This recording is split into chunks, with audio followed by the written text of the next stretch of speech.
బెల్లంపల్లిలో జరుగుతున్నటువంటి మంత్లీ ఉద్యోగ సభలకి మేము రావడం జరిగింది. డాడీలో ఉండి ప్రతి మాటని కూడా దేవుడే మాట్లాడాడు. ఆ వాక్యం ద్వారా దేవుడు మాతోనే మాట్లాడనేటువంటి విషయాన్ని మేము గ్రహించాము. దేవుడు మాట్లాడినటువంటి ప్రతి మాటను మేము రిసీవ్ చేసుకున్నాము. అదే రీతిగా ఇక్కడ ఉన్నటువంటి వాతావరణము, ఇక్కడ ఉన్నటువంటి వాటన్నిటిని బట్టి చూస్తే ప్రభు ఇక్కడ నిజంగా ఉన్నాడని, నిజంగా దేవుడు ఇక్కడ కార్యాలు జరిగిస్తూ ఉన్నాడనేసి మేము గ్రహించాము. కాబట్టి మీరు కూడా అందరూ రండి.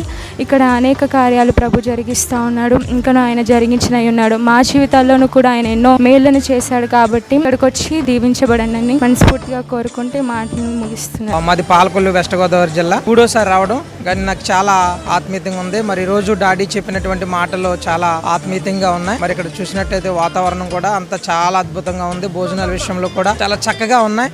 మరి అంతా ఒక క్రమ పద్ధతిగా ఒక విషయము చాలా అద్భుతంగా ఉంది. మరి ఈ ప్రాంతానికి వచ్చి కాలు పెట్టడం అంటే చాలా గొప్ప ధన్యకరంగా ఉంది. చాలా ఆనందంగా ఉంది, సంతోషంగా ఉంది.